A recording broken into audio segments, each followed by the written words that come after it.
start the morning El Paso breaking overnight. One person is dead after a crash in north central El Paso. We have your round-the-clock coverage. An El Paso teen found dead hundreds of miles from home. The latest on what went wrong after the Chapin student left the borderland.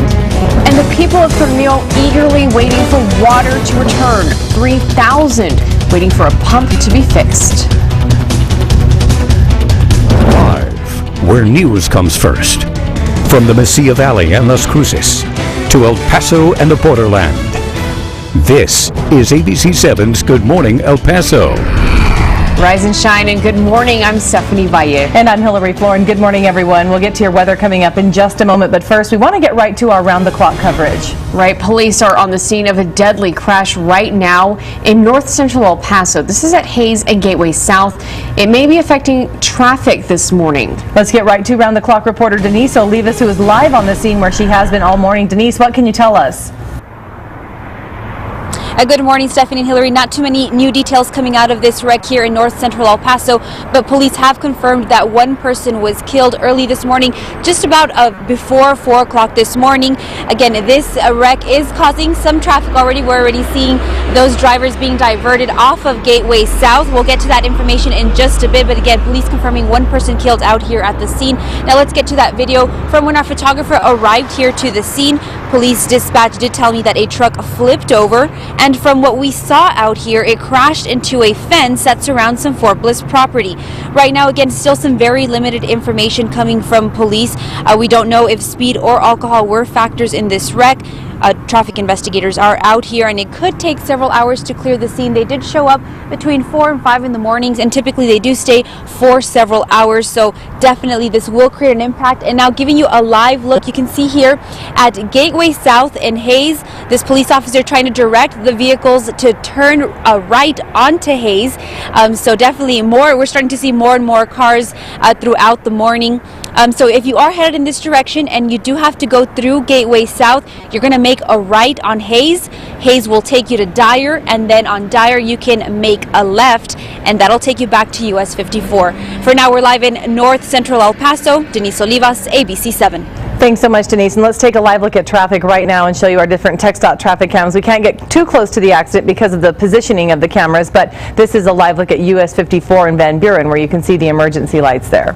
And now let's take a live look outside of our courtesy of our ABC7 mountain cam. There we go. You can see that the sun has not yet come up yet, but it does still look gorgeous outside. Can we be in store for some rain chances today? Well, that's a possibility. We've also got some wind chances, if you want to call it that. Crystal Cly standing by. Good morning. Good morning, guys. Yeah, rain and wind, not probably the most preferable forecast for our Thursday, but that's what we've got to deal with. Temperatures this morning, though, are nice. So if you need to enjoy some part of the day, I would say this morning your best chance, because later the winds will be picking up and temperatures not quite as warm as they have been. We're at 64 Cielo Vista Elementary School, 62 North Star Elementary School, and 60 at Frank Macias Elementary School outside. We flip on over to parts of Doña Ana County. We are at 51 Hermosa Heights Elementary School, and at Mesilla Valley Christian Schools, 48 that temperature outside. Temperatures cooler in Doña Ana than El Paso County this morning. On your clouds and radar map, we've got those clouds that have come in from the south that are pushing along into parts of southern New Mexico. The cloud coverage this morning shouldn't bring us rain, but late today and into tonight, we will see some spotty chances. We're going to track those rain chances with your hourly raincast in just a few minutes. Okay, thank you, Crystal. Still no water this morning for the people of Tornillo. They're starting a 4th day without water service, and they're waiting for a broken well pump to be fixed. El Paso County Tornillo Water District Improvement District officials say that the new pump should arrive sometime today, but it'll take 12 to 24 hours to install it. ABC7 has confirmed classes at Tornillo schools will not be canceled for the rest of the week. The district made provisions to have plenty of bottled water, portable restrooms, and hand sanitizer.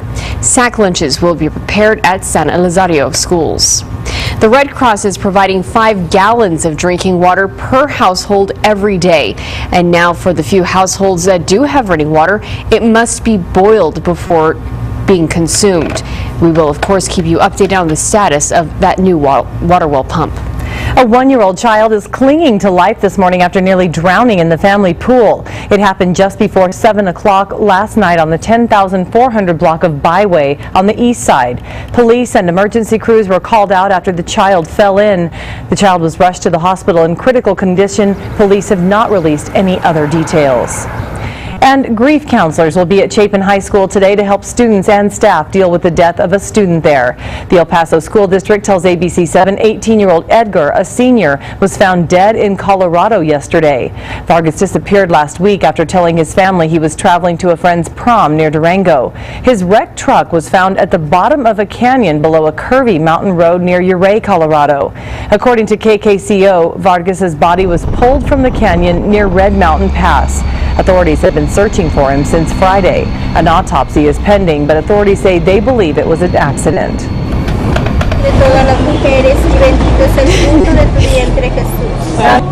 A Mexican teen is back in her mother's arms this morning after she was taken from her school in Mexico and forced to live in the United States.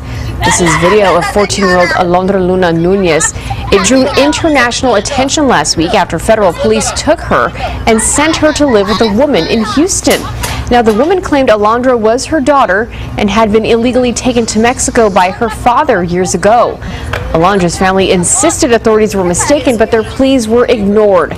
She was returned to her home in Guanajuato after DNA tests showed she is not the daughter of that Houston woman. Alondra's mother says she is now taking action in this matter. Wow. A nightmare for everyone. Well, 2015 is shaping up to be a big year for retail business in El Paso. It was a gathering of the minds at the West Texas Idea Exchange yesterday. Along with networking, business leaders got to see what's in the works and what's yet to come. Marketing researcher Norma Mendoza has studied the best areas of town to open up shop and what the Mexican consumers want. A 2012 survey shows that more than 26% of cross-border shoppers spend on average $100 to $200 per trip and visit El Paso at least once a month. With a new ballpark and several quality of life bond projects underway, no doubt investing in the borderland is worth every dollar. And they're really interested in the market. Many of them have not been to El Paso ever, and so this is their first impression. Yesterday there was a baseball game, and they were very impressed with the stadium and with the weather, of course. And so they all sort of want to know more about El Paso.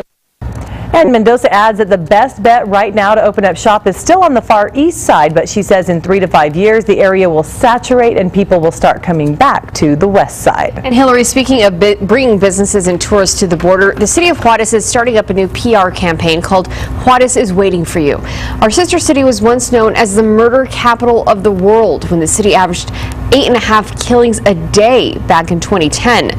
But 5 years later, local officials say the city is much safer, and plans are underway to get people back into Juarez. You can check out the full story by going to our website, KVIA.com. French police say they've arrested a man who was planning to blow up churches in Paris. Did the man have any accomplices? We'll explore that story. And from dangerous hailstorms to tornadoes in the south, severe weather affecting millions of Americans today. We'll have a look at some video, and then we'll take a look at our local forecast. Yes, Crystal Clyde standing by. And our forecast includes a chance of rain, but it's pretty limited. We're going to talk about that hourly raincast and when the showers might move in coming up after your break. Thanks, Crystal. This is ABC7, where news comes first.